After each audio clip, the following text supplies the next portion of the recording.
Welcome to What in the Smut podcast. Where the books are horny and so are we. I'm Elle. And I'm Kay. So I've given up hope on there being anything hopeful in the smutverse. What do we got today? So, according to The Guardian, banned nonfiction books doubled over the last school year in the US of A. Nonfiction. Nonfiction. That's outrageous. A new PEN America report analyzed 3,743 unique titles removed from libraries and classrooms and found books about activism and social movements were targeted. It is terrifying. Like, push Chat GPT and get rid of nonfiction books.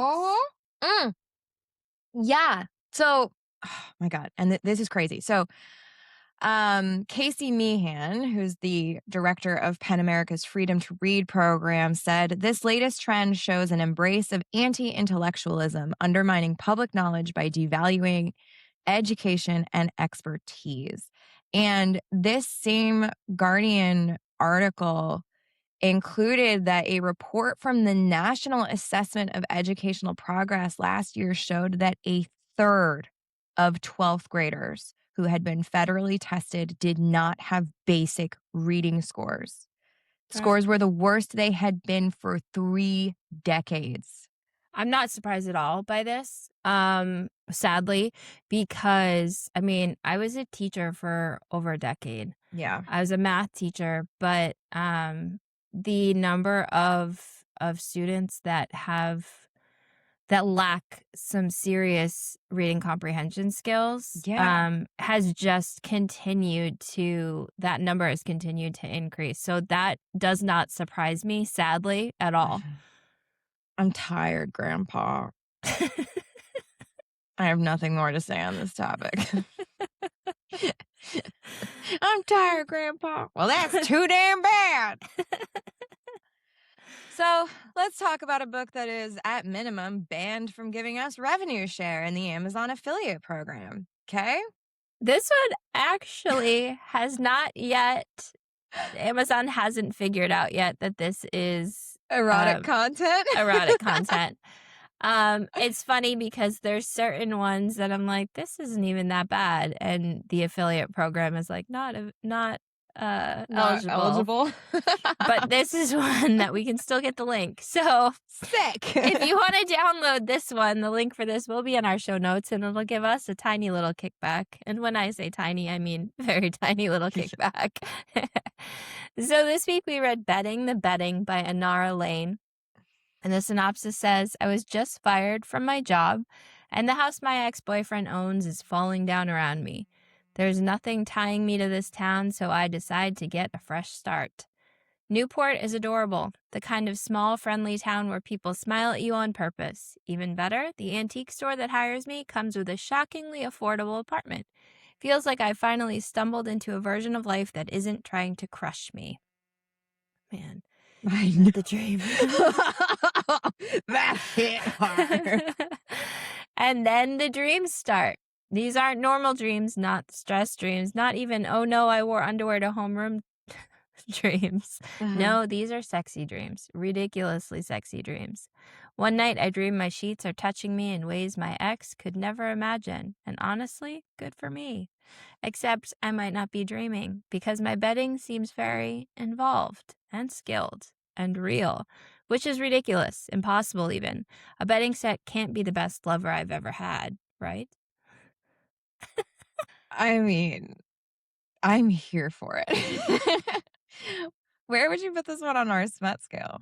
So, technically, the bedding never. It is just bedding. Sheets, yeah. It's just sheets the whole time. However, there is some light bondage situation happening. So it's like, could be a 1, could be a 3. Yeah. Yeah. I mean, I think I'm going to argue for a 2. Okay. Because we only have 2 participants. One participant is an inanimate object. Yep. Sex is pretty straightforward. There's some very light kink. Yeah, okay, that's fair. That's a 2. I mean, the bondage is also light, like, It's light. I if wouldn't even if you yeah, can call like bondage light. I mean it's so yes, like, it is technically bondage, I will say, but I think it's, like, so intro to bondage that yeah. I would call it light kink.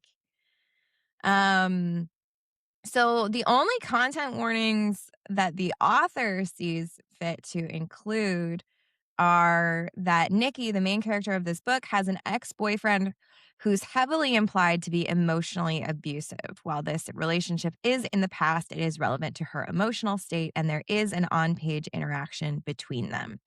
Please take care of yourself, and if you need to set this book aside either for a while or forever, know that I'm proud of you for taking care of yourself. If you come across any other content that you think merits a mention here, feel free to reach out.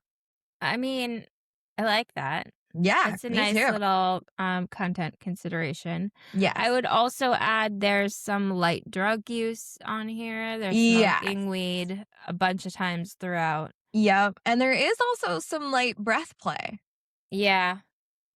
Forgot about the breath Um, play when talking about the smut scale, but again, it's so intro. yeah, it's very brief and very, Tasteful breath play. sure, let's call it that. Could you imagine having that conversation, like, around the dinner table? Just some tasteful breath play.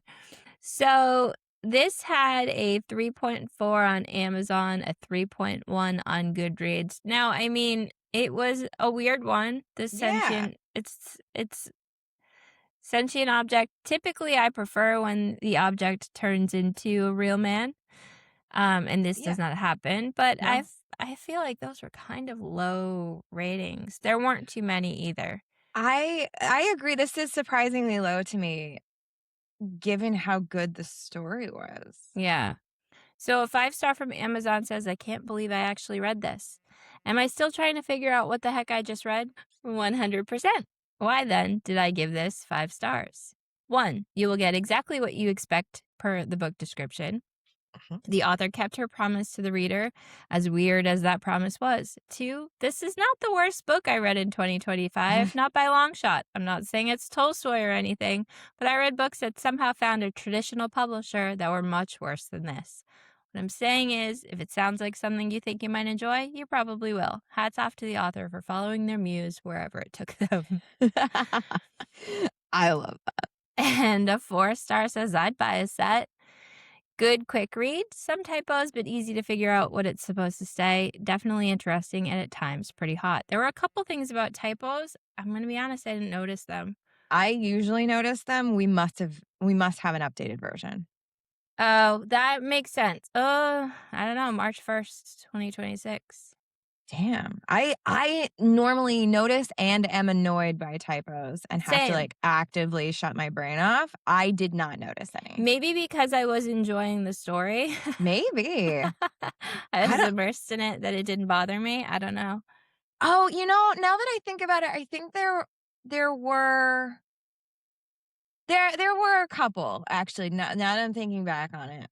But I it didn't take me out of the story. Um, a 3-star on Goodreads says, "First time reading a book by this author. This didn't disappoint at all. We all need a silk sheet set." I agree.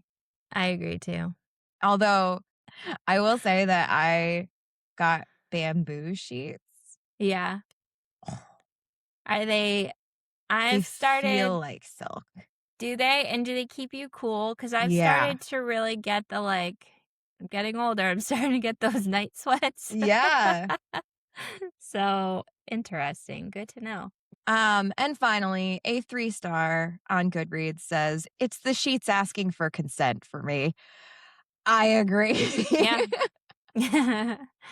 This very much gave the magic carpet from Aladdin vibes, where, Yes. like, there's so much personality with Mhm. no speaking part. Mhm. Yeah, that's exactly right. So, as always, we will be going through the full plot of this. The link for this one will be in the show notes. This was a pretty quick read and it was a fun one. So if you want to give this one a read before you come back and listen, we will be right here waiting for you. You ready to get into it? So ready. I was pleasantly surprised Mm. by just the entirety of this story. Like, with a title like Betting the Betting. You weren't eh, expecting much. Yeah, Yeah. like, I mean, and not in a bad way, but in like a straightforward, this is gonna be erotic and kind of ridiculous. Mm-hmm. And it's only a little bit ridiculous. Like, our main character, Nikki, is so relatable Yep.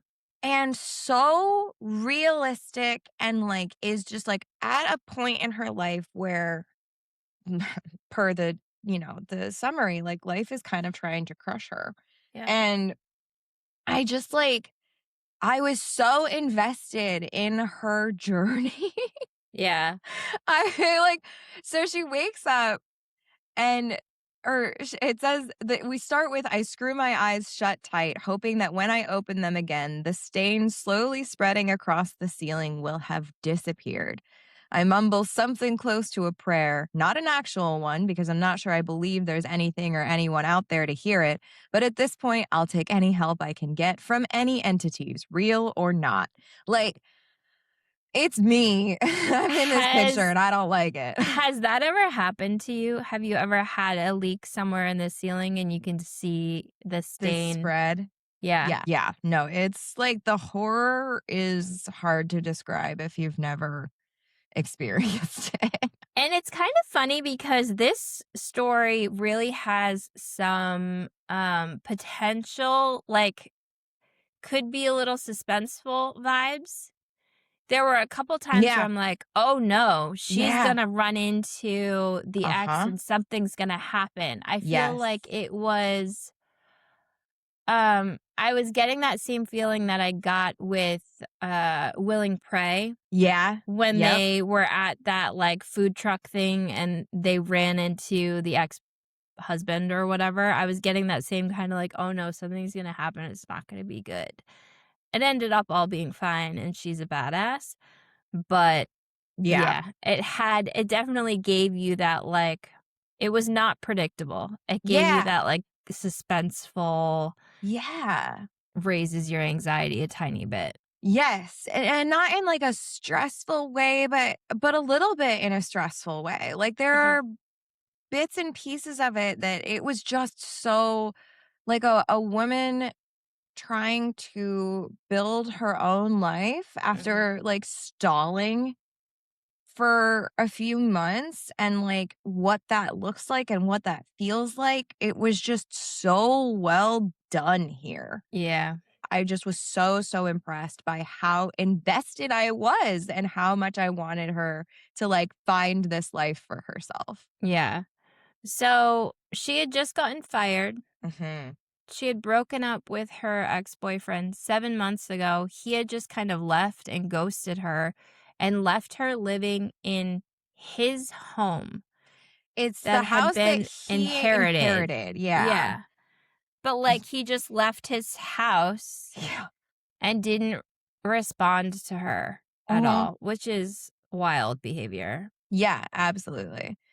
And so she's kind of like thinking about this and is like reflecting back, and it's been 7 months since my now ex-boyfriend Nick and I broke up after more years together than I'd like to admit. Honestly, the "Oh my god, Nick and Nikki, what are the chances? That's so cute" comments were the least obnoxious thing about the relationship. And so he left, and she's been living here for free Yes. because she was just like, "Well, what why what am I supposed to do?" Like, she kind of kept expecting him to come back. Like, he wasn't responding to her texts or to her calls. But she's realizing as she looks at this stain on the ceiling and like is kind of coming face to face with the dread of like a leak. She's like, "Wait, this isn't my house." This isn't my responsibility. Not my circus, not my monkeys. Not my circus, not my monkeys.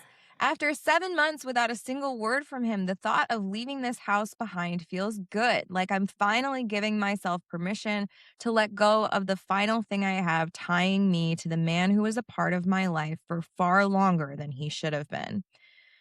And I It's fucking love this. Yeah, I mean, 7 months after a breakup to be Mhm. still living in that house, you've gotta be in fight or flight mode, not knowing, like, are they Yeah. coming back? When they Yes. come back, am I going to be tossed out on my ass with nowhere to go? Yep. Like, the stress of all of that, I would not be able to handle. So, No. like, that No. making that decision and deciding that she's gonna move out and take her stuff with her and leave behind the house that's falling apart, Yeah. like, I can relate to that, like, weight lifted of, like, I've made a decision, Yeah. and now this is on me, and this Yep. is my like, we're moving forward. I it was, a very relatable. That's exactly right. And it's just like, I mean, like, I think what's funny is like every time I had like a moment with this story, it was more like that's not what I would do rather than a this doesn't make sense as an action that a character would take.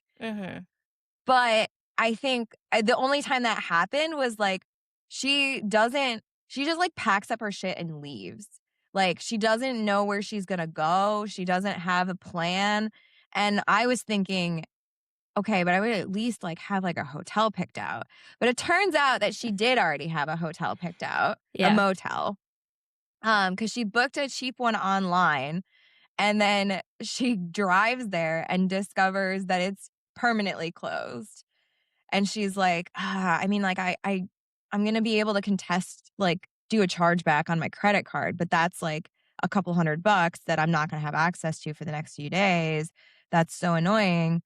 And so instead of like taking the risk of booking online again, she drives to the next closest motel.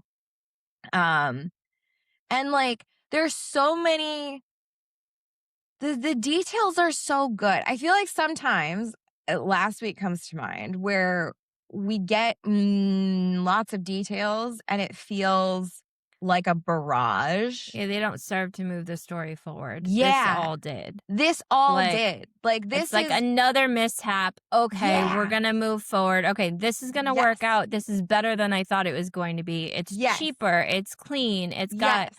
a pool and it's nice and like I'm Yeah. able to relax. It was it served to move the story forward. I have to say, we get like the typical I'm in a hotel by myself. I'm a Mhm. woman in a hotel by myself. Yep.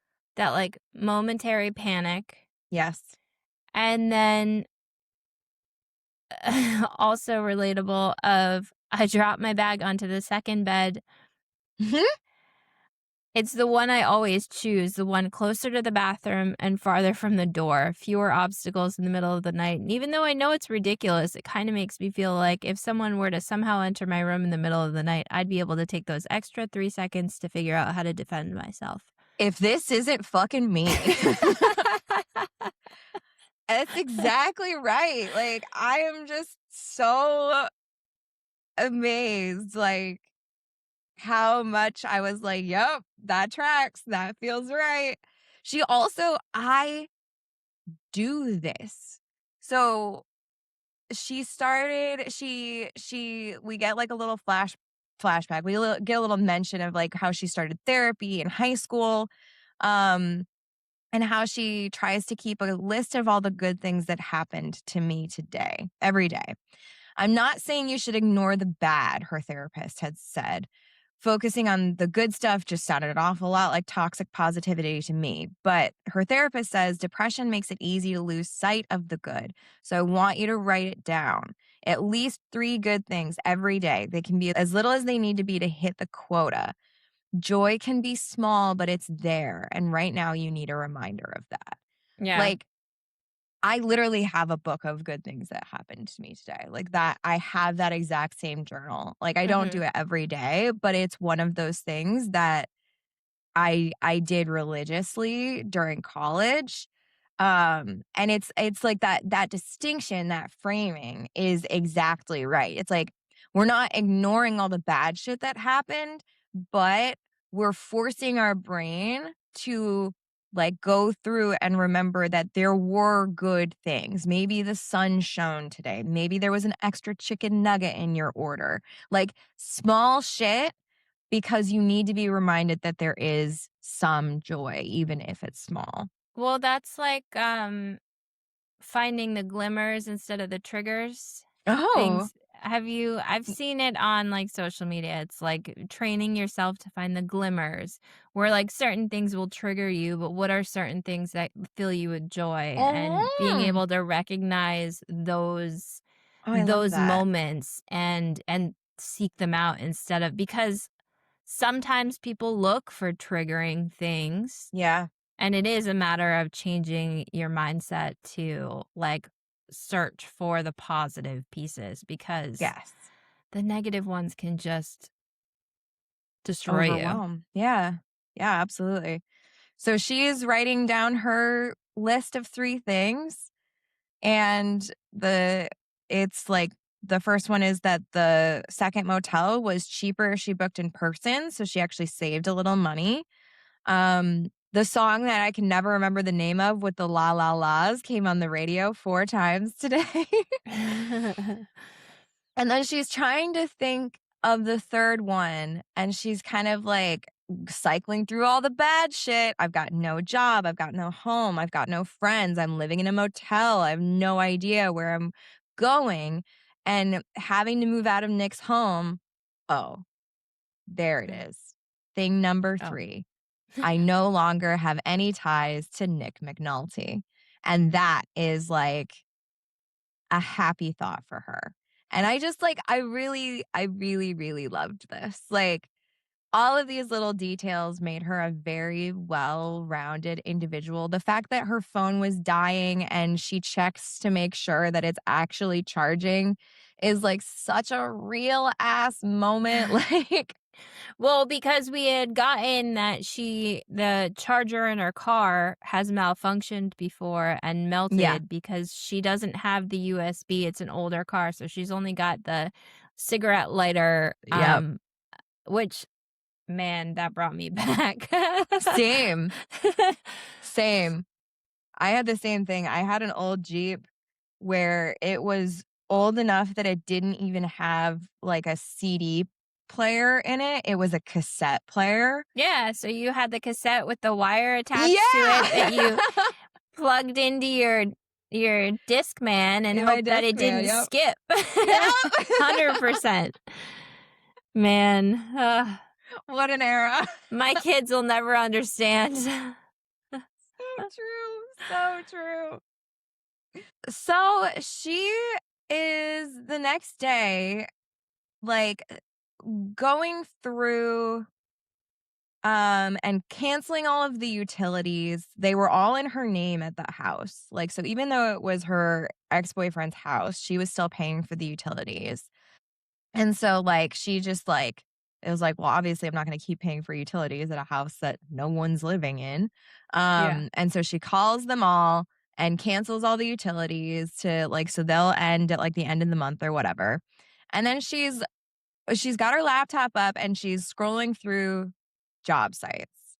Because she tried looking at real estate first and it was like, this is not, I'm going to need proof of income to be able to get like an apartment. And like everything that she's done before in the past, like is not showing up. Nobody's hiring in this town except for the kinds of jobs that require degrees I don't have and personal connections I could never hope to make. And she's kind of like staring down the prospect of having to call her parents and beg them to take her in. And like is she just like hasn't had a relationship with them in Yep. years. It doesn't seem like they had like a real falling out. It's just like they grew apart and they haven't talked in years, and the thought of going back to them makes me so anxious. My back locks up and my eye twitches. Still, I think they'd do it if I asked, and it would at least give me a roof over my head while I look for a less soul crushing option. And then she realizes she doesn't have to stay in this fucking town. I have no ties to this place anymore. I can go wherever I want to. She doesn't Yes. decide to go very far. She has some No. criteria that it needs to Mhm, be a small town, close to a big city, cute vibes, ideally cheap, and mhm. not here. Not here. And And she so she starts finds, looking. yeah, so she finds Newport. We don't get the state. No. It's not Newport, Rhode Island, No, because it's because landlocked.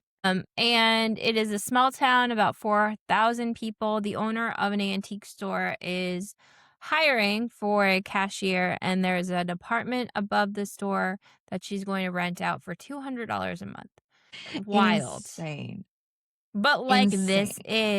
this is Hallmarky, Oh, yeah. very like small town here. I don't need the money, I need the help. You can stay for free kind of thing, Y Yep. Mhm. which I love, but also like sign me up. Yeah. Yes. And so she sends an email and then thinks better of it and calls the store directly because she doesn't want anyone else to have like, she doesn't wanna risk someone else contacting, the owner of this antique store. And they she hears, "Hello, you've reached Newport Antiques." The voice on the other end of the line is old, soft, and slightly gravelly. And I immediately think of a kindly grandmother who bakes peanut butter cookies. And basically, she's like, "I'm not a local, but I'm looking for a change. And Newport looks like exactly the kind of place I'd like to live. I just sent you an email with my resume. I'm happy to provide references for the housing." And then she like realizes that she doesn't have any references and is like, "Why did I say that?" Yeah. But it turns out that um the woman who will later learn her name is Gertie, she doesn't need her references. And she's like, "I'm looking for someone to start by Wednesday. I could give it another week, but I do need to fill this position as quickly as possible." And Nikki's like, "I can be there tomorrow." Like, sign me Which up. is is fantastic. Mhm. So she's like, "Okay, this is gonna be great. I'm gonna take the rest of the day to relax." Mhm. There's a pool at the motel. Yep. Says motel pools are hit or miss, but this one is one of the good ones. There's only a few cracks in the concrete around the edges, and the water is clean. This place is clearly well cared for. So she Mhm. floats around for a while and decides to leave when the gate clangs open and a group of men spills into the pool area. They're loud, Yeah. all of them talking over each other, and their presence makes me tense. Mhm. I Yeah, like, I can Yep. understand that, be like, "Okay, my time here is over. It's time for me to Yes. go back to my room." Yeah. And she thinks, "I don't think the men would hurt me. Not really. But there's something about the sheer amount of attention they gave my body that set me on edge. And I'd rather just avoid any chance of running into them again." And that's it. But like everything about her is just so real. It's so Yeah, relatable. Like there is no detail that's not like just a perfect little like another piece of the puzzle of who this person is, and she's a real person. yeah, I will say what's interesting about this, again, as like a sentient object romance, is like it's gonna take us like 4 chapters before we even meet the sentient object. yeah. Mhm. It's So I can't it's call it a slow burn, but it's kind of like a slow burn. and it's like it's interesting because it's gonna take that long, but you don't feel really like you're missing it, No, you don't. which we did last week, where it Yeah, was kind of a slow burn and we were like, "Okay, like, there's a lot of plot going on, let's move forward with this." yeah, This, we're getting the plot, but it is all building up to her life in Newport. yeah. Yes.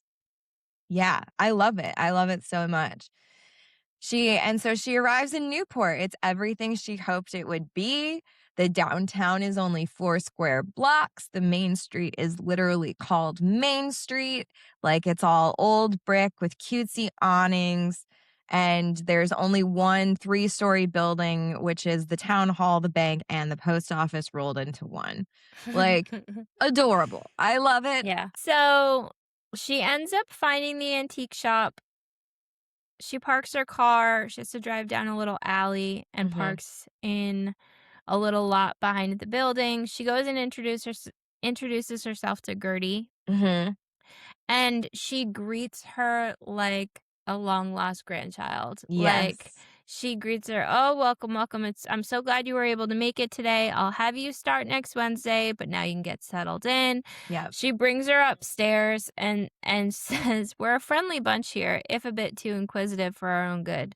You're enough of a novelty that I'm sure you'll have no problem getting help with absolutely anything you need." She pauses, then winks at me. By inquisitive, I do mean we're a bunch of nosy fuckers. Pardon my French. I loved I her. love an old lady that curses. I know. It's so good. And then Nikki laughs and is surprised and thinks to herself so much for the sweet little granny who bakes peanut butter cookies. And then Gertie continues, "Oh, by the way, do you have any dietary restrictions? I was going to make a batch of my famous peanut butter cookies for you." But she says, "So many people have allergies or intolerances. I didn't want to greet you with a plate full of poison. Peanuts and gluten both seem to be on thin ice these days." And like, as a person whose partner has a peanut allergy, I was like, Oh, yeah, like this is very sweet. Like, I love this. that's a But it turns out that Nikki is not allergic to nuts and she's not gluten intolerant, but she is allergic to apples. And this is such an old lady thing too, where Gertie studies her closely and goes, "Apples, apples, apples. Okay, that information should be locked away in the old vault. Let's get you settled in." like I need to do that more. Yeah. Like Um, apples, apples, apples. Okay, I got it. yeah. You're allergic to apples. So we get a little rundown. The apartment is right above the antique store and they get upstairs and Nikki is delighted. Mhm. There were some pictures online, but they absolutely did not do this place justice. It's a studio apartment with exposed brick and woodwork inside and huge windows overlooking the street. Natural light floods through the windows, bathing the room in a soft but bright light. It's open and airy and the kind of place that would have easily cost me at least $1,000 in my old town, which wasn't even a particularly expensive place to live. So Nikki is like questioning because this feels very much too good to be true and blurts out, "This place is only $200." And Gertie's like, "It seemed only fair since I can only pay minimum wage at the shop. Besides, I own the building and I have no interest in being the kind of landlord who uses a property to extort the people living there. Your rent will cover all of the utilities and a portion of the property tax." And Nikki's like, "Utilities are included?" Like it's just lovely. It And is. like I was so excited for her. yeah. Well, and it's also like an old woman being like, "I don't need to have rent for this Yeah, make my second income right. because I'm doing just fine with the store Yep, and I already own the building. It's not a big deal." Like right. there should be more of those in the world. I agree. So she gets a tour. She learns all about the quirky shower and the thermostat that doesn't always show the correct temperature, but does actually work well aside from that. And Gertie shows her the bed and says, "I initially purchased these sheets for the store, but then I realized they'd go beautifully in here and I couldn't bring myself to give them up. They're new, never been slept in." And then she was like, "Well, I'm sure they've been slept in at some point. They're antiques. Who knows how many people have slept in them before they came into my possession, but they're washed, etc. Up to you if you want to use the brand new sheets that are in the linen closet, but they're just so pretty. I put them out." Antique sheets blow my mind Yeah. because how? How'd they last that long? Oh, for sure. An I mean, I excellent guess question. things are just not made like they used to be made, Yeah. but also how? How? So we get a description of the bedding. The duvet is a soft apricot color, and when she folded it down to expose the sheets, I noticed that they have subtle pink swirls, only a couple shades off from the background color. The stitching at the top of the sheets is pale green, and sprays of embroidered flowers decorate the border.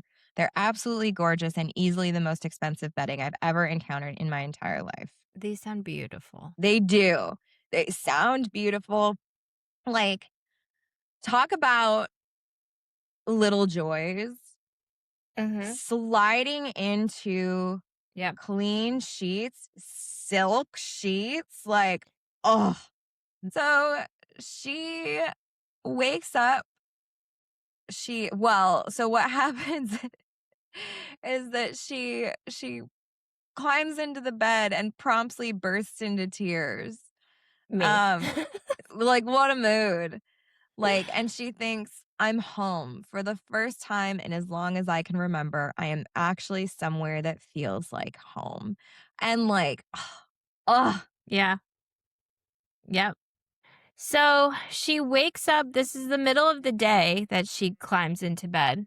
She wakes up and it's like nighttime is starting to, like, the day is starting to wind down. She wakes up to a knock at the door, yeah, and it is Gertie's grandson, Jack, and his girlfriend, Eva, yeah, and they are there to help her move stuff from her car into the apartment, and yep, then they go out to, um they go out to dinner and they get pizza. She meets a bunch of people and she's like, wow, the people here are definitely interested in the new novelty person walking through the streets. yeah, She gets like 15 phone numbers entered into her phone, which yep. is like my nightmare, having all of those people whose names you don't know.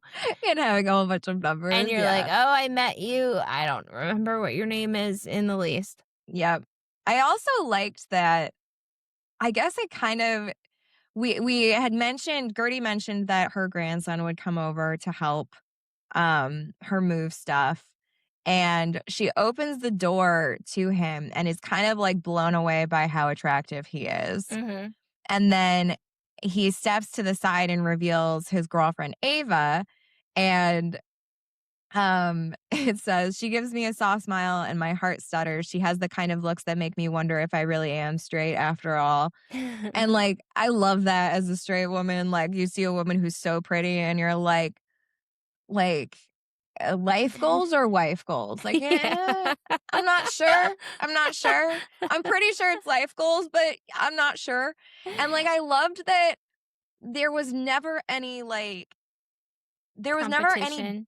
yeah, there was never any drama about Yeah. like, oh, I'm attracted to Jack. We're not gonna get like the Hallmark storyline of like, oh, the girlfriend's just not right for him. Like, these are just new friends. Yeah. And they are super welcoming and it's wonderful. It's refreshing, Yes. especially in a romance novel, because Yes. she has no interest in finding a new man. She's like, No. I need to sort my life out. I Yes. am still dealing with everything. I need to figure out who I am Mhm. without Nick. And yeah, no, I liked that also. Um, and she ends up getting very close with both of them, which Yeah. is like It's to so cute and so it's wholesome. realistic. Yeah. Yeah. Like, most of the time you like meet people. Maybe not most of the time, but I don't know. In my experience, especially like moving to a new town, like, I have had such good experiences meeting people and meeting their partners and being like, Mm. I'm so excited to have more friends. Yeah. Well, Like, also she's young too. She's only yeah. in her 20s. Oh, that's true. So she falls asleep Mhm. and then wakes up and she's had some dreams. Mhm. Holy shit, the dreams. I wake up in the morning panting and absolutely drenched. All I remember is flashes of touch, of soft fingers trailing down my body, of me moaning and arching into the sensation, and those fingers dipping between my legs, so soft, almost a silky touch. Mhm. You can picture this, the like cinematography that would happen. Yeah. That's how this is explained, Yes. and she killed it. Yes. She absolutely did. So it's way earlier than she would normally wake up. And she's like, "Well, I'm awake and unsatisfied, so I might as well do something about this." Yeah. Yes. This is such a vibe. And what's funny is she is like shocked because it only takes a few seconds. Like she touches herself and is it she's like, normally I need penetration and something working my clit in order to come. But a few quick glides of my hand across that bundle of nerves and my back is arching off the bed and I let out a guttural scream that's unlike any sound I've ever made. Like, This is proof that half of an orgasm is mental, yeah, because yes. she was already Like like, yeah, her super, body was ready, but yeah. her brain was still waking up in that, like, super turned on state. So she gets up and decides to go a couple doors down to the diner, which she actually ends up in a little coffee shop instead, which is, like, Uh-huh. attached to the diner. Yep. And, the barista is like, "You're Nikki, right?" She's like, Yeah. "Oh, wow. News travels fast around here." The barista's name is Anya. Eva is her aunt, and she Mhm. had mentioned that she had met and was hanging out with Yeah. Nikki the day prior. So she's like, and this is a dream of mine, but also I'm a mood orderer. Me too. So, like, I would love to be a regular somewhere, Yeah. but for something like my coffee order, I mean, I guess I typically end up getting something similar, but every once in a while I'm like, "Oh, you know what? I wanna try something new that's on the menu." So she asks her, like, "Do you have a regular order? Because if you do, I can make sure that it's ready for you every day. But if you like something different every time, I'll just wait." Yeah. Love this. Love But it. also, I'm not consistent enough to get to some place at the same time every day. My coffee would be cold. True. What a mood. So this surprised me. Okay. So she decides on a cinnamon mocha and a day-old surprise pastry. Yep. It's a cheap, like the locals have, which I don't, is that allowed? I mean, you probably see it in New York a ton with like hot dog vendors Oh, hiking up yeah. their prices For for tourists. tourists. So, but it's like the prices for coffee for locals are like $1 for a black A black coffee, coffee. Yeah. $3 for a specialty, and 2 for something that's in between. Yeah. So her coffee and pastry ends up costing her like 3 or $4, which Mhm. is wild in this It's economy. insane. So Saturday morning comes Mhm. and there's a ton of people out Out and and about. about in town. And again, she's getting more new phone numbers. She's agreed to have lunch with a group of women who I think make up the local gardening group, but honestly, it's all a bit of a blur. Yeah. So they end up at a sandwich place. There's a Mhm. group of them. She can't remember any of their names Mhm. except for one, Giselle. And I actually remember her name partly because it's so unusual and partly because it rhymes with gazelle, which she kind of looks like with her long face and sleek cheekbones. That's so relatable. Uh and they're kind of talking about why Nikki moved to Newport and she's like, I just needed a change. And I'd been living in my ex boyfriend's house. So I figured there was no reason to stay. Um, and like, what's fun? Giselle says, I could never live with a man after we broke up, which, like, mood. Yeah. Um, and Nikki's like, yeah, he wasn't there anymore. He moved out like when we broke up. Like I stayed because it was free, but um she like stumbles over the words because it feels like an oversimplification, but she doesn't. She's like, they don't need my whole sob story. And Giselle laughs and goes, "Oh, in that case, I could never have moved away. Like if it was free and like he just left, like hell yeah," which is so funny. Um, but the only woman there who doesn't seem to be a fan of Nikki is Hazel. She hasn't said a single word to me beyond her own name, and she keeps shooting glances my way that I can't quite interpret. She's either a colossal bitch or painfully shy, and I honestly have no idea which it is. I was pleasantly surprised by this twist because Yeah. usually I can see it coming. And I didn't see it coming until it was like until it was like upon us. And I was Yeah. like, oh, Yeah. I of agree. course. Which So was delightful for me.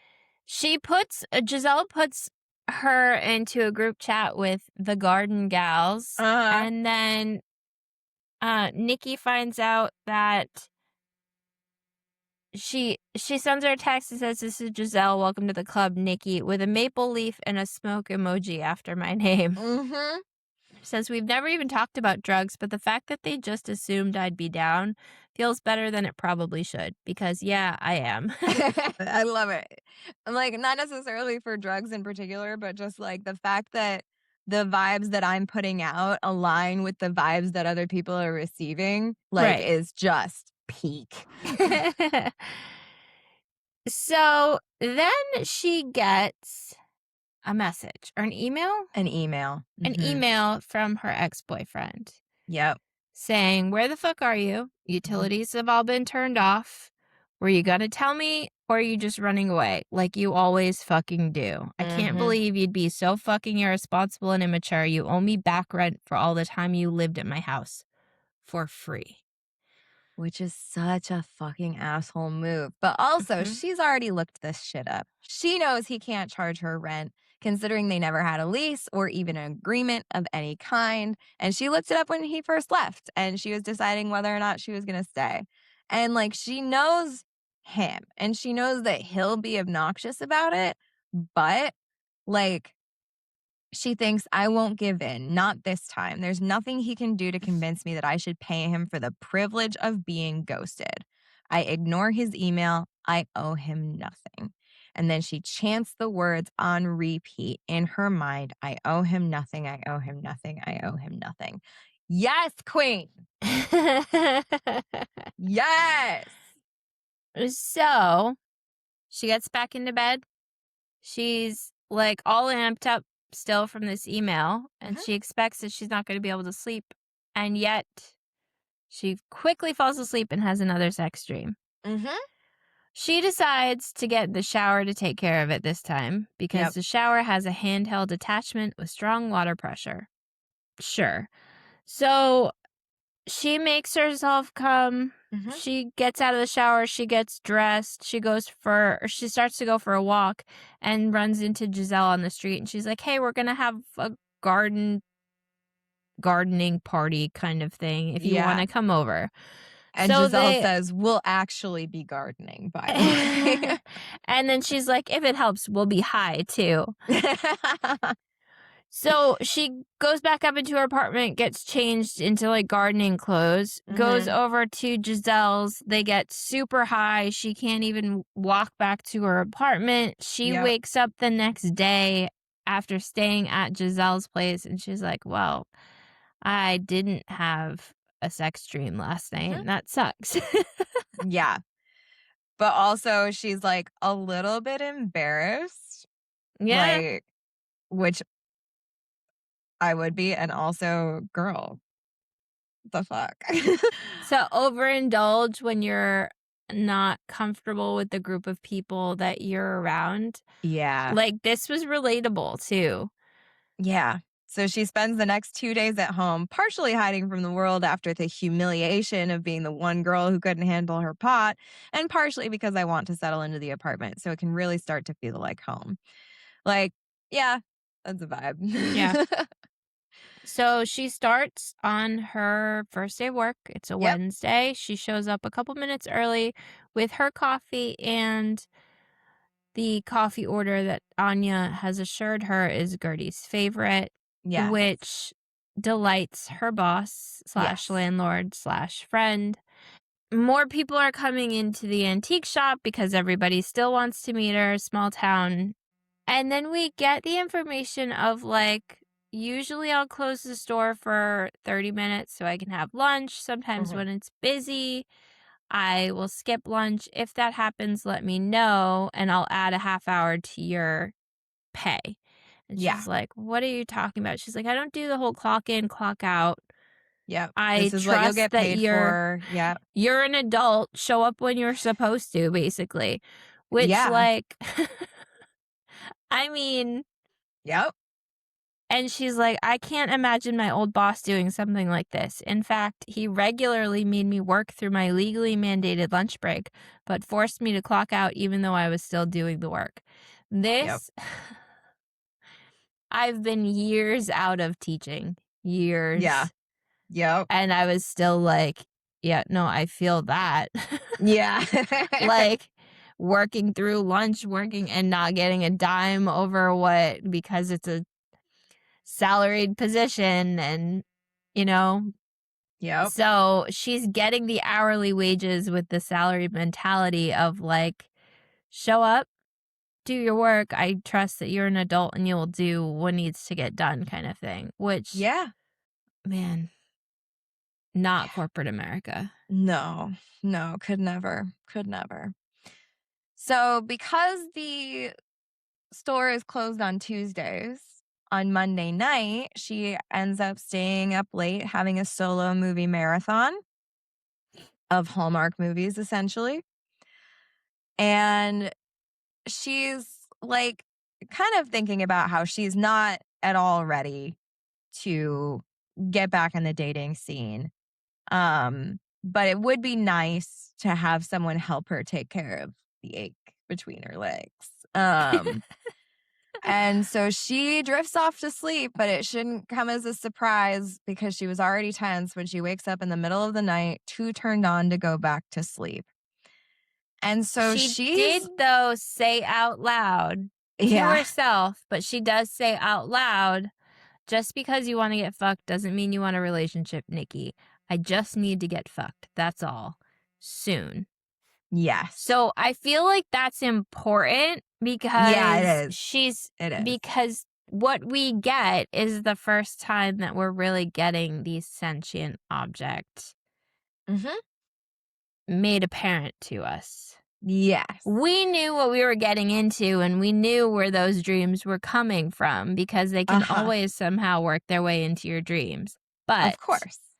so she wakes up, she's super horny. She Hmm. pulls out some toys from her nightstand. Doesn't start to use them yet, but then Hmm. her ankle gets all tangled in the bed The sheets. sheets. Yes. And it's funny because she she's trying to fuck herself with a dildo and she says, God, I need to be fucked. And then she thinks, look, I've watched my fair share of light bondage porn, but I don't exactly want my first time to be an accidental solo case because her ankle's stuck in the sheets, which is really funny to me. She gives up on trying to free her ankle, and then somehow one of her arms gets kind of stuck, Hmm. and then her sheets move. Yeah. There's a slide of silk satin against the ankle that's still free, and then another against the hand that's holding the dildo, quickly pinning it up next to my head. I drop the dildo as my hand flies upward. Just like that, all four of my limbs are strapped to my bed with a caress of silk. This could read as a horror Yeah. Oh, yeah. if it were worded any differently. Yeah. Yeah. Yeah. Absolutely. And then it says, finally it clicks. I must be dreaming. Or I'm dreaming. I must be. And holy hell, I understand why I woke up so wet yesterday. Um, and she's kind of doing like the why am I thinking about this so hard? I should just enjoy this. And like she whines and, like she is like basically kind of begging for it. Mhm. Like, I'm panting, bucking my hips, whimpering and begging to be allowed to get off, to be fucked by my dildo, to be fucked by my sheets. It's so absurd, it should turn me off, but honestly, who knows how dream logic works? It's fine. Like, which, what a mood. What a mood. I feel like this I must be dreaming kind of moment is used a lot in sentient object romance, or like I must be hallucinating, I must be Mhm. dreaming, blah blah blah blah blah. I feel like this is one of the few times it actually worked for me. Well, because so often that, like, is a way to just kind of brush away the whole, like, there's something turning into. I think because the sheets don't turn into a man, that's Hmm. why this works, because they I think stay you might be right. sheets. Yeah. Yeah. So, the sheets are rubbing her clit. Hmm. She's very close, but it says, for someone else, this might be enough to produce an orgasm, but I can't come unless I have both internal and external stimulation. The other night was a fluke and one that's clearly not about to happen again. So she Hmm. says out loud, "Please, I need you inside me, please." Yes. Now, I have this highlighted Uh huh. because I was like, I was going to Yeah. hate this. Yeah. In one fast motion, a thick rope of silk thrusts into me. I'm so wet, it slides in without resistance, and I whimper at the feeling of it. I've never felt so full from a partner before. It's fucking delicious. Two things that you hate: one, the word delicious, and two, a cloth dildo. A cloth dildo. I really thought that the sheets were gonna use her dildo. Yeah. Which she has, which is like, the correct implement for this particular activity. I got over it pretty fast because I feel like of I all of the cloth in the yeah, world, this is yes, the best one for this situation. I agree. I agree, and, like, I think because I liked the writing so much and the anticipation of how we got here was so good and the descriptions were very erotic, like, the thought of silk, like, I don't know, like whispering against your skin and then like Yep. holding you down is just like a very good it was well described and it worked really well. And so I Mhm. feel like I was able to tell my brain to shut up a little bit about a fabric dildo. And I was able to ignore it for the most part. For the most part. Um, so she thinks it. She says the Mhm. silk phallus inside me pauses like it's waiting for something, and without thinking, the words "thank you" fall from my lips. Yeah. I mean, so She I tells do it like. oh yeah, Yep, go ahead. go ahead. She tells it, I need you to play with my clit too. Please. That's the only way I can get off. I need both at the same time. And what really worked for me about the whole story, because we're going to get a couple of these kind of like nods throughout the rest of their interactions, is like, this is the point where partners often fuck it up. They change their pattern or start talking dirty or saying a lot of really unsexy stuff that makes my orgasm disappear right as it's about to happen. But the thing Mhm. about sheets is they can't talk and they don't have their own orgasm to distract them from focusing on mine. Like, there are a lot of moments where we're going to see how relieving it is to have like the ability to just focus on herself and not have Yeah. to worry about the partner, about them like having their own worries about anything like that, where she just gets to focus on herself. She has a partner who doesn't have their own needs that don't distract Yeah. from hers, so they can fully focus on her. And like, man, this story was written for single ladies everywhere, and I Yeah. love it.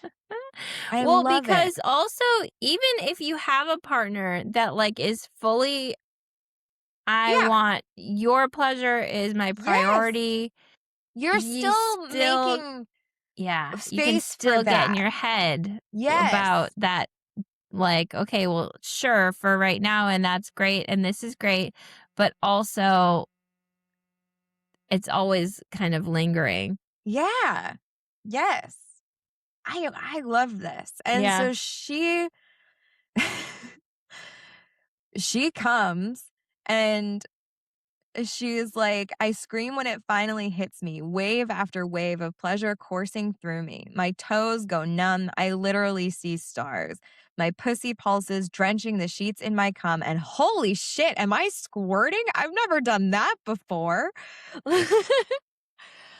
And it's just like, it's so good. Like she is like thoroughly fucked. She falls asleep. I hated that she fell asleep in a puddle of her own explosive Yeah. cum. Nope. Sheets are Not gonna in get my changed before I go to sleep. I don't care Yeah, how tired I am, how late it is. absolutely not. This is insane. But she wakes up and the bed is dry, I think. At least that's what happened before. Yeah. Um, so as I sink into sleep, I swear my sheets caress me in satisfaction. Uh-huh. So she wakes up the next day. It's Tuesday, so she's still not working. Mhm. She's thinking about what she is assuming is a dream Yes. until she realizes that the toys that she had taken out In her dream. in her dream, which was real, are actually Mhm. out. And she's like, I've never sleepwalked before in my life. Yeah. I don't know why I would start now. Maybe this was all real. Yeah. Yeah. And she's like, my imagination is running wild again. My mom always used to tell me I should be a writer with all the stories I'd tell myself, but anxiously worrying about things and creating whole worlds and characters are two very different things. Besides, if I wrote books that are anything like my imagination, they would be full of anxious people having bad things happen to them and apparently fucking their sheets. I'm not sure there's a market for that. Obviously, I have Well, this highlighted. Yeah, so she's um out and about again. She discovers she like finds out that she was right. She had suspected that the town had exactly one bar. yep. Um, and she's got plans for Friday night for karaoke. And there were also a handful of local guys who were looking at her with enough interest that she thinks that she could easily fulfill her wish of actual non solo sex if she wanted to. But what she thinks is, I make a deal with myself. As long as the dreams keep me satisfied, I don't have to put myself back out there. But once the sex dreams dry up, for lack of a better phrase, I have to start dating. It seems fair. I don't hate this. Yeah. It's like right now I'm satisfied with what I'm doing. Yep. Until I'm no longer satisfied, I can keep doing what I'm doing. Exactly.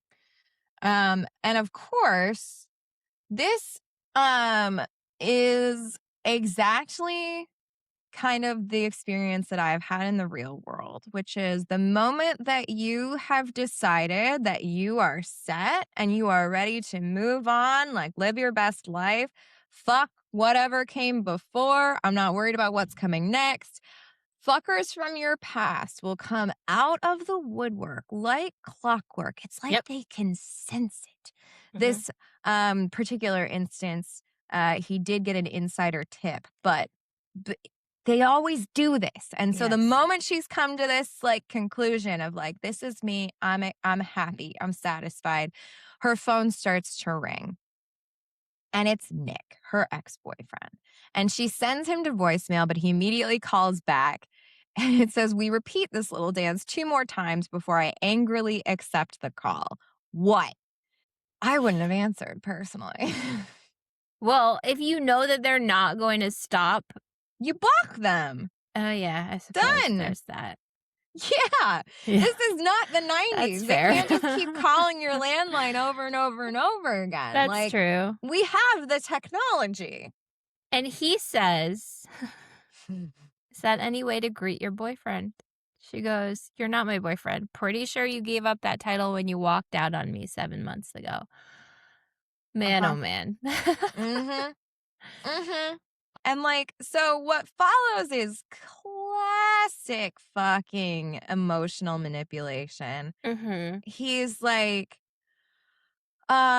accusing her of, like, "Oh, Fu fucking the you" new landlord. Yeah, fucking her new landlord, which is crazy.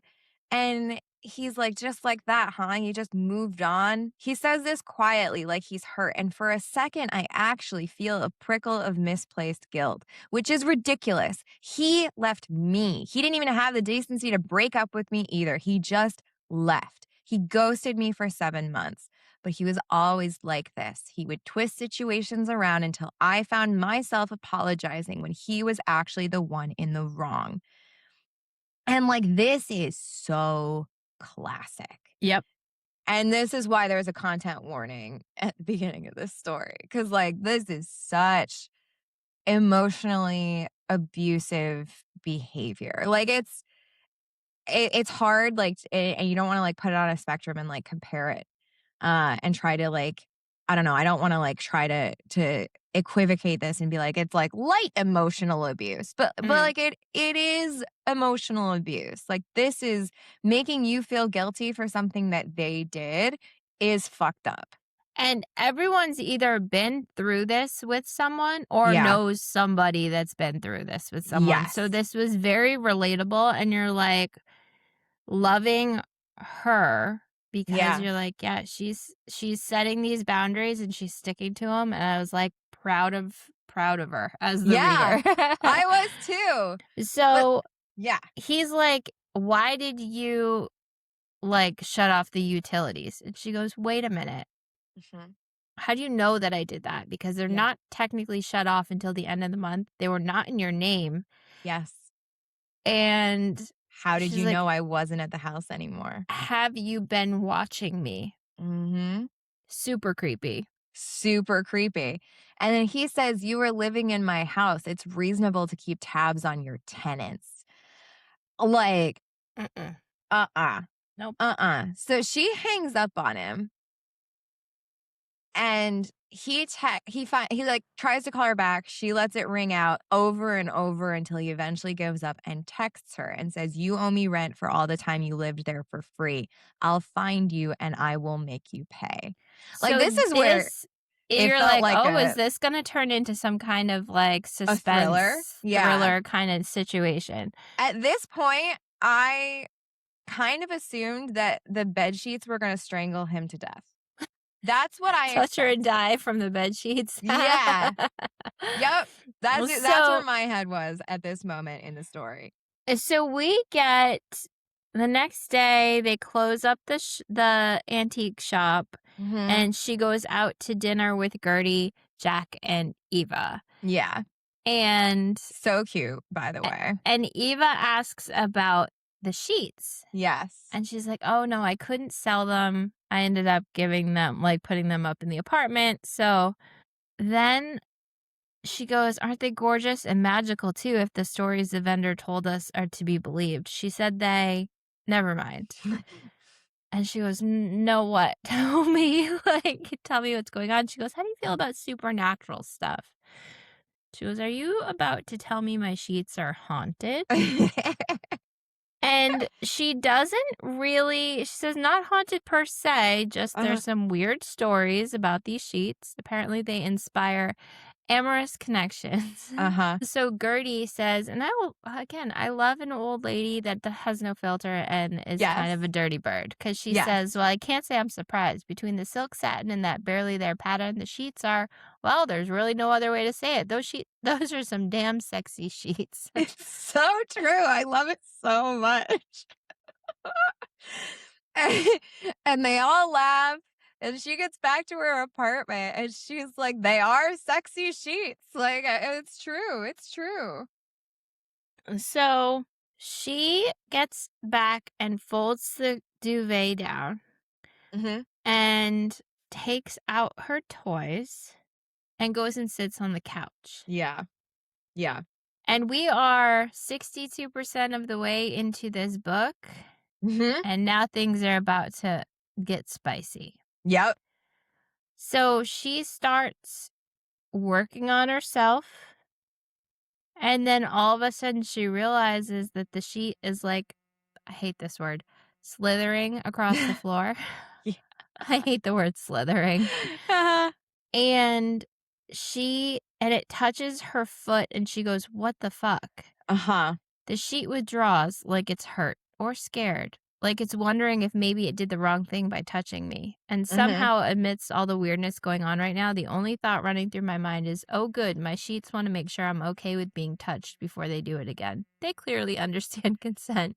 They do, which is amazing and crazy. Well, and it also goes back to she vocalized both times Yeah. what she wanted before anything actually happened. Now, were they doing some kind of magical thing to create those dreams? Yeah. Sure. Could that maybe be considered some level of dub con? I don't know. Maybe. It's hard to say. With the sentient object in this type of situation, it makes it a little bit of a gray area, I agree. but it always starts in their dreams. Yeah. Yeah, but it really did wait for explicit consent Yeah. before doing anything actually physical, Yep. I think. Yeah. So I don't know. I think this works. I maybe if it was DubCon, it's the lightest of DubCon. Yes. So she is still using the dildo, Mhm. and then the sheet wraps around her wrists and makes her not be able to use it anymore. Yeah. And she thinks, is it possessive? Is this the bedding's way of saying, I don't share? If I'm not fucking you, then nobody is? Uh-huh. Most importantly, why do I find that so hot? I appreciated this because I am a very similarly minded individual. Yeah, it says I never like jealousy or people I'm sleeping with acting like they have some kind of over ownership over my body and what I'm allowed to do with it. Mhm. I can agree with that, but also I do like when they're like, "I don't want anybody else touching you." Like, Yeah. so Yes. there's difference between ownership over your body and, like, being jealous, seeing other people Yes. interested. Yes. I agree. And so she's like, "Fine, then fuck me yourself." I challenge. I need to get off now. And so the sheets start like teasing her and like touching her but not quite where she wants, and then um she calls it a tease and continues, "I said fuck me." And she worries for a second that she messed up because the sheets loosen around her wrists and thighs, but then it comes up around her throat and pulls just tight enough to make my blood pound. And oh, they liked it. The other night, the betting rewarded me for submitting, but it looks like today we're playing a game of dominance. And if I keep pushing back and challenging the betting's authority, it'll get rougher with me. This is hilarious and I love it. Yeah. I mean, and it's funny because, like, it works. It works, like, and Yeah. the smut was smutting with a bedsheet. Yes. Yes, it was. And I don't I it it works. It Yeah. works so well. I'm so impressed. So she says, "Is that all you got?" And it's like, "Absolutely not." And so it like does not go gently into this session. There's nothing soft or gentle about the action where a thick twisted rope of silk satin spears into her. It gives no time to adjust. It just fills her hard and fast, and she cries out in pleasure. Like it works It for me. works. So, I have to say that this Silk moves against me, and suddenly I find myself wrapped in silk, cradled from my shoulders to my toes in soft luxury. They turn me so I'm lying fully on the couch, and then while I'm wrapped up, immobilized in what feels like the perfect weighted blanket, only better, the sheets bring me to the brink of an orgasm. Sign me up. Yeah. Right? Like, this sounds delightful. Incredible. Incredible. It's so good. And then it's like, right as I think I'm going to tip over the edge, I'm writhing and panting and practically screaming from the pleasure. They stop. And so it edges her for Mhm. what feels like hours. When they finally decide to let me come, my orgasm explodes in a screaming, gushing mess. I'm thoroughly worn out, gasping and panting as the sheets hold me tight, and it strikes me that I've never been so satisfied, so thoroughly fucked, treated with so much clear adoration as I was today. Damn. Yep. Yeah. I love it. I love it so much. So I it guess I says can't keep telling myself this is a dream anymore. I was fully awake that whole time. And the next 3. fantastic. So it's been a week since the first time. Last night they were waiting for me when I got home. They tied me up almost the moment I walked through the door and made me come before I even had a chance to take my shoes off. um Sometimes they'll prop a pillow underneath me or tease me with a toy. It's exquisite. It's impossible.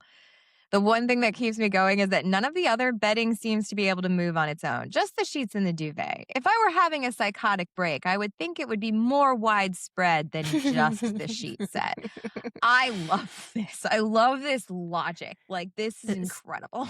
yeah, still trying to logic your way out of it, but also like so she has her first day in the shop by herself, Mm-hmm.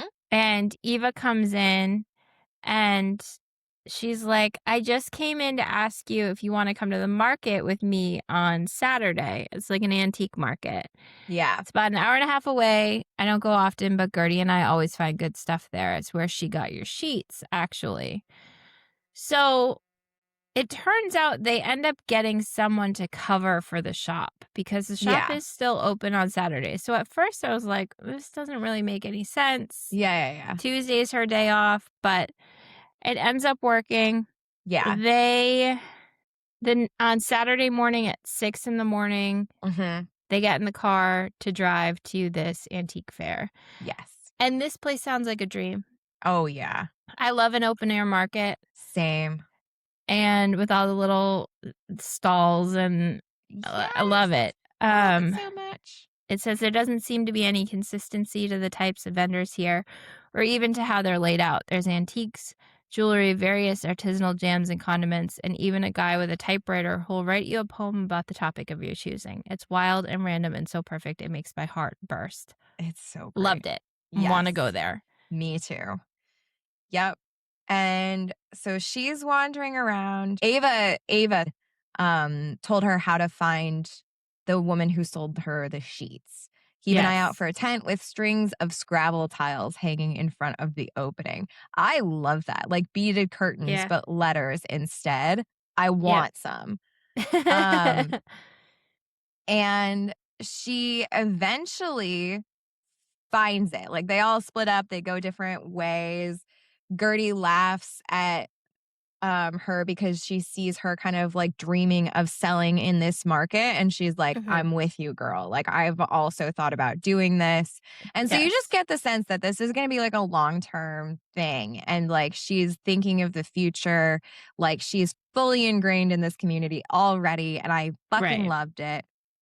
And this scene where she meets the woman who sold the sheets, I was like, feeling like maybe this was like, oh, this is why this is a series, because this is the first one of 3. Yes. Yeah. But the other ones seem to be different objects. And so Yeah.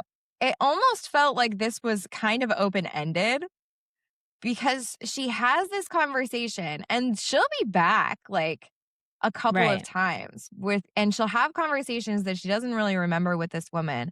But um the woman is like, how are you enjoying the sheets? Before she even says anything, which is fortune teller vibes that I love. Um and That Nick, that surprises me. really? Yes, that surprises Why? me. Do you love it in your reading only, or do you love, like, a fortune teller, tarot reader, any Oh, of that yeah, kinda no, stuff? only in my reading. Absolutely not. Okay, never mind. Tarot It card doesn't readers and surprise me. fortune tellers are scam artists. I Let love me them tell for their you, craft, but absolutely not. the last time I got my tarot cards read, though, Yeah. the first thing she said to me, I didn't say anything, and the first thing she said to me, I looked at my friend, we both got goosebumps, and I was like, "Holy shit." And it was, like, it was crazy. It was spot on, and I didn't give her any information. It was wild. It was a wild, wild, wild thing. Uh-huh. I'm just saying, they have tricks of their trade. I respect it, but it's not for me. I choose to believe in the whimsy. So, basically, like, the woman that sold the sheets gives Mhm. her no information. I wanted more. I did too, but what was interesting too was the woman says, "What brings you here? I presume the woman who sold you the sheets told you where you might find me." And Nikki says, "No, I mean, yes, she brought me here today, but she didn't sell them to me. I'm renting an apartment from her. She kept the sheets for the space." And then it says, "The woman stills." "What?" I ask. "Is there something wrong with that?" "No, it sounds like a lie." And then, like, a bunch of other people enter the booth, and Nikki gets shuffled out of the tent. And then when the other shoppers finally leave, she goes back inside and the tent is empty. And so the woman never comes back. And so this is never explained. Yeah, I wanted more, I don't more of mind that we this. don't get an explanation. I think there is something intriguing to, like, not every loose end being tied up. And also with sentient objects, like, it can go so wrong. But this feels like I'm waiting on the sequel or something. Oh, yeah, maybe. So, then they have a game night. We find out that Hazel's cousin is in town. Hazel is the one that doesn't Doesn't seem like to her. like her. Yes. And they're showing up for this game night. Yeah, and Ava says, "I haven't seen him since we were kids. He was an annoying little shit, but Hazel says he's gotten better since then. I hope she's right. Otherwise, I'll have to kick him out of my home, and that could get awkward." And, like, this, as soon as she said Hazel's cousin's in town, I was like, Yeah. "Oh." Yes. So, half an hour later, Hazel and her cousin, Mhm. lo and behold, it's Nick. It's Nick. So they walk in, her face drops, and Jack goes, "That's Hazel's cousin. Do you know him or something?" And she goes, "That's my ex." And he's like, Yeah. "Oh shit, was it a bad breakup?" So she says it wasn't even a breakup. He just up and left, fully ghosted me, which was extra impressive considering I was living in his house at the time. Yeah, and And then Jack Jack goes, goes, and he even goes, "Diabolical." "Yeah." No I notes agree. And I love that they're, like, so immediately on on her her side. side. Yeah. Yeah, like, I love this so much. And so she's like, "All right, we're gonna fucking do this then." Mhm. And she walks up to him and goes, "What are you doing here?" "I've done such a good job of keeping the details of the relationship mostly to myself, but right now I don't care who knows. I'm fuming."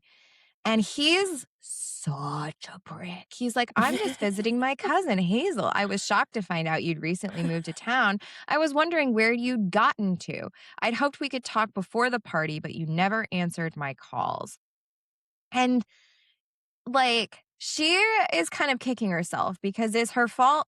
She's like, "It's my own damn fault that I'm blindsided right now because I Yes. didn't listen to his voicemails. I didn't take his calls. I just ignored him. And then, like, maybe I would have known he was coming if I had given him the time of day. But he says, "Can we talk? I've really missed you, and I just wanna talk, see how you're doing. After you left that way, I've been worried sick." And she's like, "After I left? Nope. That's real fucking rich, but yeah, sure, let's talk outside." And so they go outside, and she just stares at him. And I love this. This is such a power move. She's like, Yeah. "You wanted to talk, so talk."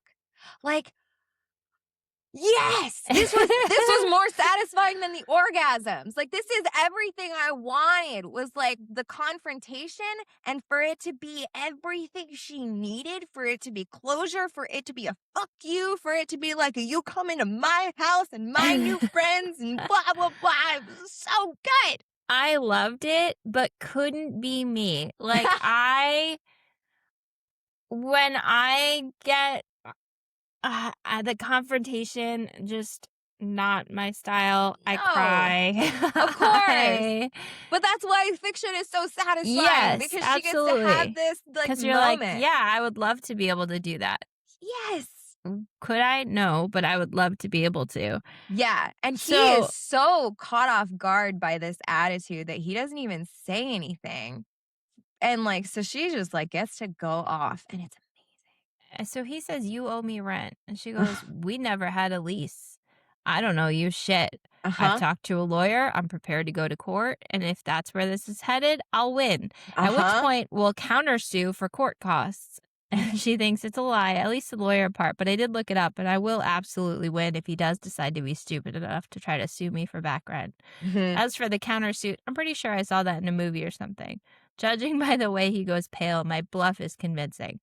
I have the time and I have the money, so your call. Uh-huh. And she continues, "I have to thank you, Nick. If you hadn't left the way you did, I probably would have stuck with you for the rest of my life.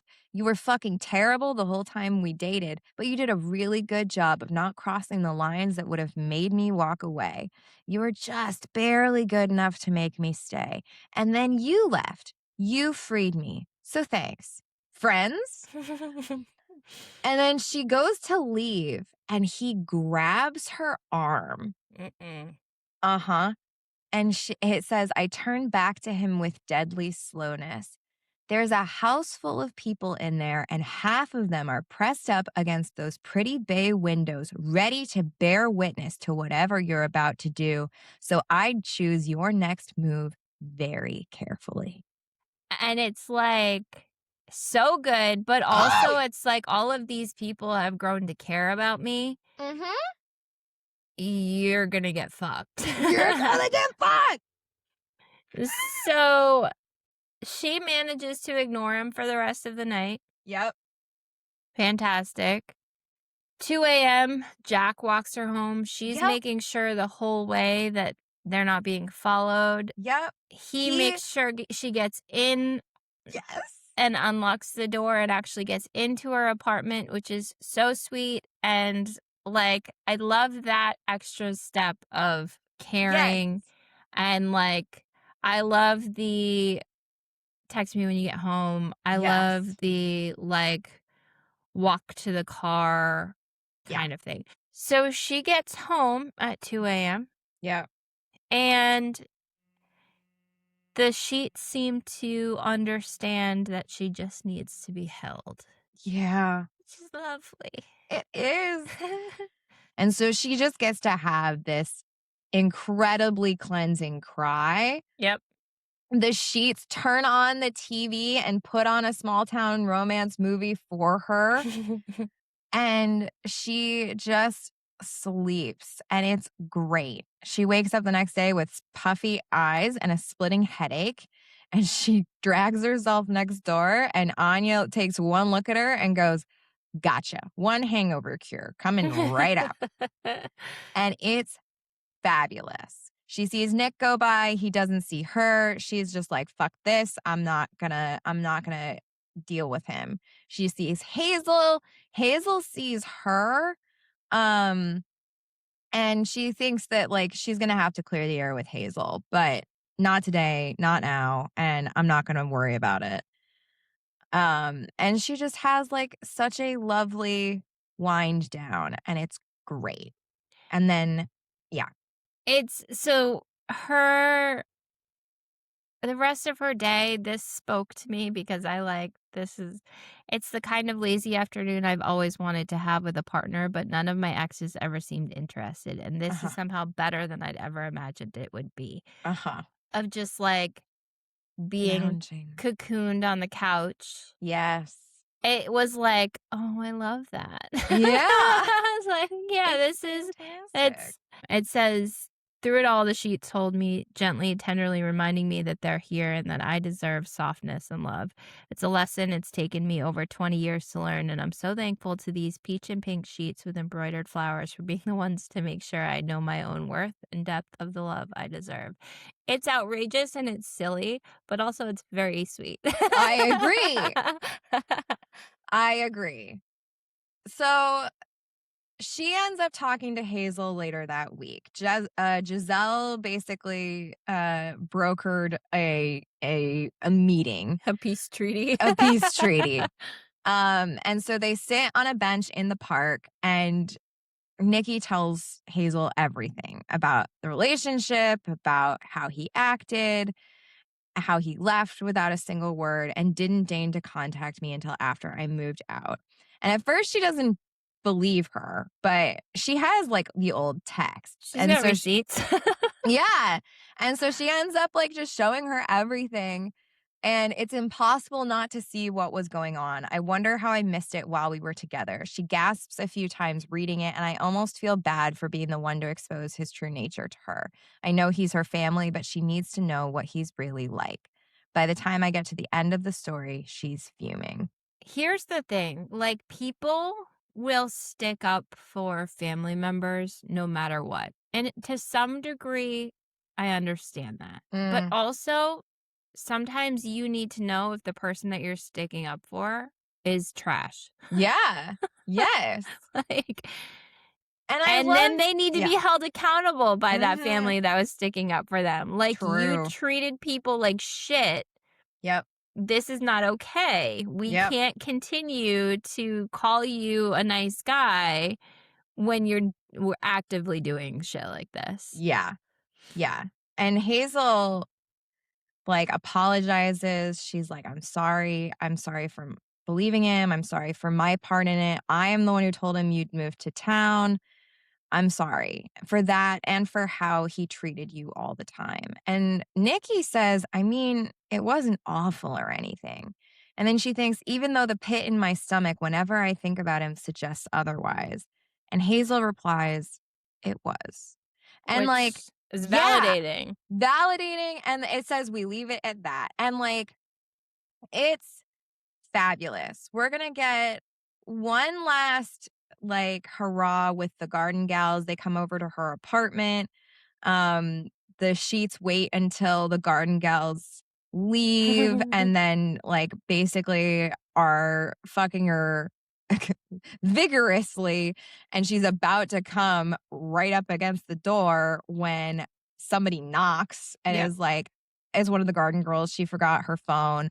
um and the way that Nikki's like all in disarray when she comes in to get her phone, like she's like, did you have a man in here? Like, we literally just left. Was he waiting?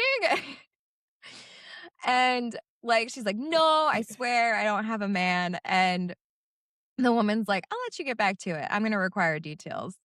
Though, or unless it's a solo session, I'm about to go have a solo session myself. Bye.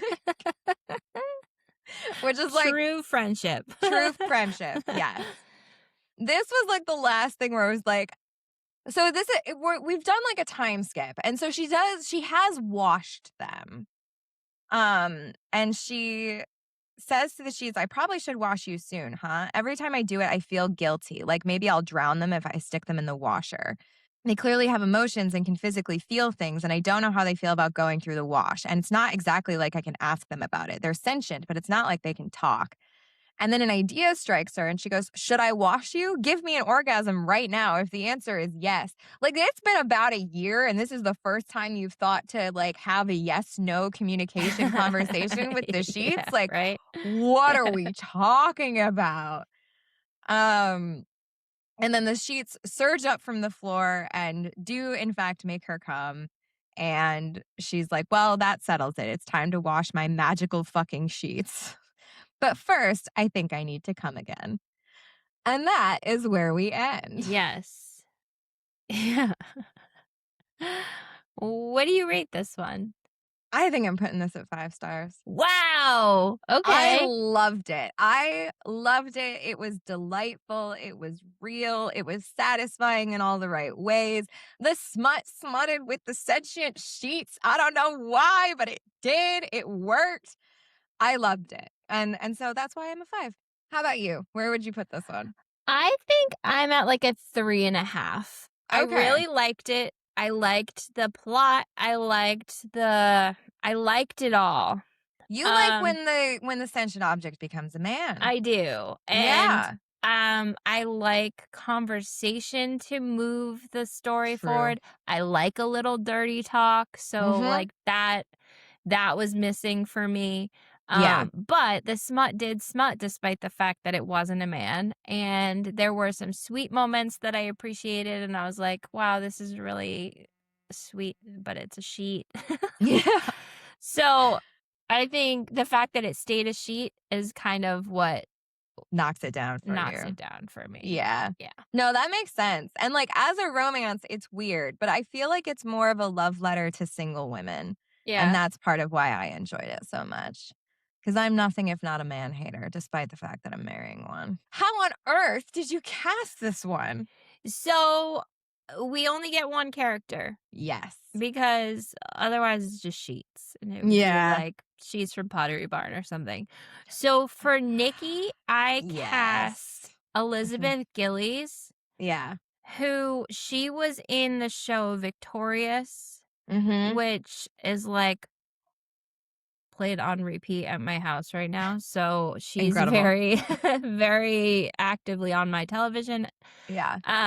She was on Broadway a whole bunch. She was on Yeah. Nickelodeon. But she's got that like the Snow White vibes with the dark Yes. hair and Yep. the very like porcelain skin. Yep. So Absolutely. Elizabeth Gillies was my choice for Nikki. I love it. This is a perfect cast. I considered casting some of the side characters, and it's like pick and choose which ones. And Right. No, I hear you. I yeah, like it. so just Nikki for this one. Fair. What are we reading next week? So next week, it's very exciting. Friend of the pod, Alex Labriere, has the second installment in That One Time at the Bar series, That One Time with the Lemon Drop, which we have been waiting for with bated breath for months and months. So we got an advanced reader copy of that. So next week, when you will be hearing the episode, it will have just released. I believe it releases on the 21st. Yes. So that's very exciting. We're really, really excited to read it. So Can't wait. It's going to be so good. I can't wait either. Have you been reading anything else? No, I have not. It's been crazy. So it's been hard enough getting through our little novellas for the week. How about you? Still working on Tradwife, Mm-hmm. but yeah. No, I've got a couple of new books that are on my TBR, but haven't started anything yet. Well, if you have made it this far, we appreciate you as always. Don't forget to like, follow, subscribe, tell your friends, leave a comment, follow us on YouTube. Our episodes are on there as well, and you get to see some of the see our lovely faces. Also see sometimes we have themed attire. Sometimes we include some. I went with the peach sweatshirt today. Oh, you did. You actually matched. I don't know. I'm in small town chic, I guess. So, but as always, we appreciate you. And with that, we're at our wits' end. We'll see you next time.